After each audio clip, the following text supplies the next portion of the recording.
പുതിയൊരു വീഡിയോയിലേക്ക് എല്ലാവർക്കും സ്വാഗതം. അപ്പോൾ ഇന്നൊരു മാമ്പഴ പുളിശ്ശേരിയുടെ റെസിപ്പിയാണ്.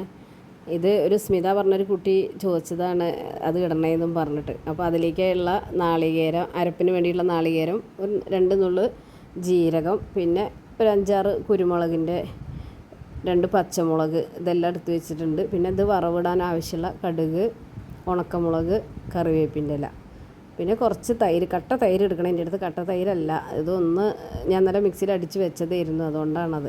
അപ്പോൾ 2-3 മാമ്പഴം നമുക്ക് ഞാനൊരു മൺപാത്രത്തിലാണ് വെക്കണത്. ഏത് പാത്രത്തിൽ വെച്ചാലും മൺപാത്രത്തിൽ വെക്കുമ്പോൾ അതൊരു ടേസ്റ്റാണെന്ന് മാത്രം. പിന്നെ ഒരച്ച് ശർക്കര എടുക്കുന്നുണ്ട്. ഞാൻ ചെറിയൊരു പകുതി എടുക്കുന്നുള്ളൂ. മാമ്പഴത്തിന് നല്ല മധുരം ഉണ്ടെങ്കിൽ ശർക്കരയുടെ ആവശ്യമൊന്നുമില്ല.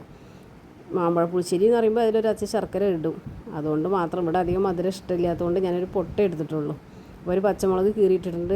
പിന്നെ കുറച്ച് മുളക് പൊടി, മഞ്ഞൾപ്പൊടി, പാകത്തിന് ഉപ്പിട്ടിട്ട് ഒന്ന് മാങ്ങ വേവാൻ വെച്ചിട്ടുണ്ട്. അപ്പോൾ ഈ ശർക്കര ഞാൻ ഇതിലിട്ടിട്ടുണ്ട്. ഈ സമയം കൊണ്ട് നമുക്ക് അരപ്പ് തയ്യാറാക്കാം. അരപ്പ് ഇവിടെ റെഡിയാക്കി വെച്ചിട്ടുണ്ട്. അപ്പോഴേക്കും നമ്മളെ മാങ്ങ ഇവിടെ ഏകദേശമൊക്കെ വെന്തിട്ടുണ്ട്. ഇനി നമുക്കിതിലേക്ക് ഈ അരപ്പ് ഒഴിക്കാം. അപ്പോൾ ഈ നാളികേരത്തിൻ്റെ ഈ ഒരു പച്ച ചുവ മാറുന്നവരെ ജസ്റ്റ് ഒന്ന് തിളച്ച് വരുമ്പോഴാണ് നമ്മൾ ഈ തൈര് ഇതിലേക്ക് ഒഴിക്കേണ്ടത്. തൈര് ഒഴിച്ചാൽ പിന്നെ കൂടുതൽ തിളയ്ക്കേണ്ട ആവശ്യമില്ല. ഈ സമയത്ത് ഉപ്പൊക്കെ പാകമാണോ നോക്കിയിട്ട് വേണമെങ്കിൽ ഇടാം. അപ്പം ഇനിയിപ്പോൾ നമുക്ക് ഈ തൈര് ഇതിലേക്ക് ഒഴിച്ചു കൊടുക്കാം.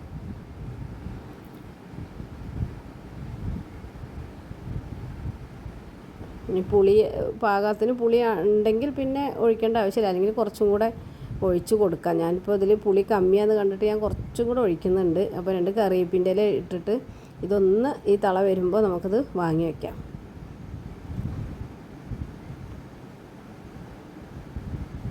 ഇപ്പോൾ നമ്മളുടെ മാമ്പഴ പുളിശ്ശേരി ഇവിടെ റെഡി ആയിട്ടുണ്ട്. ഇതൊന്ന് കുറുകും കലത്തിലാവുകൊണ്ട്. ഇപ്പോൾ എല്ലാം റെഡി ആയിട്ടുണ്ട്. ഇത് ചെറുതായിട്ട് ഒരു തള വരുമ്പോൾ നമുക്കിത് വാങ്ങി വയ്ക്കാം.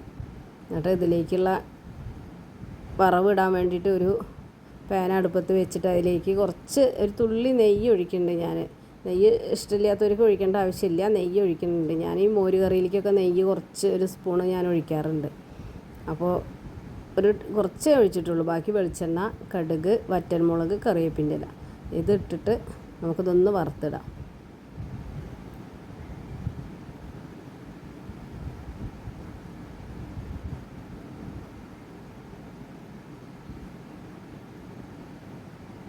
ഇപ്പോൾ നമ്മളുടെ മാമ്പഴ പുളിശ്ശേരി ഇവിടെ റെഡി ആയിട്ടുണ്ട്. ഇതിന് നമുക്ക് വറവിട്ട് കഴിഞ്ഞാൽ അടച്ചു വെച്ച് നമുക്ക് നല്ല ടേസ്റ്റുള്ളൊരു മാമ്പഴ പുളിശ്ശേരിയാണത്. അപ്പോൾ എല്ലാവരും ഇതേപോലെ ഒന്ന് ഉണ്ടാക്കിയിട്ടൊന്ന് ട്രൈ ചെയ്യണേ. ഇപ്പോൾ കണ്ടോ, വെള്ളമൊക്കെ അതിൽ പാകം തന്നെയാണ്, അത്ര ലൂസായിട്ടുള്ളതൊന്നുമല്ല. ഇതാ ചട്ടിയിൽ ഇരുന്നിട്ടൊന്ന് കുറുകിയിട്ടുണ്ട്. അപ്പോൾ എല്ലാവർക്കും ഇത് ഇഷ്ടപ്പെടുമെന്ന് വിചാരിക്കുകയാണ്. എല്ലാവരും ഒന്ന് ഉണ്ടാക്കി നോക്കണം. അപ്പോൾ മാങ്ങയൊക്കെ ഇഷ്ടംപോലെ കിട്ടുന്ന കാലമാണല്ലോ. അപ്പോൾ എല്ലാവരും ഒന്ന് സപ്പോർട്ട് ചെയ്യുക.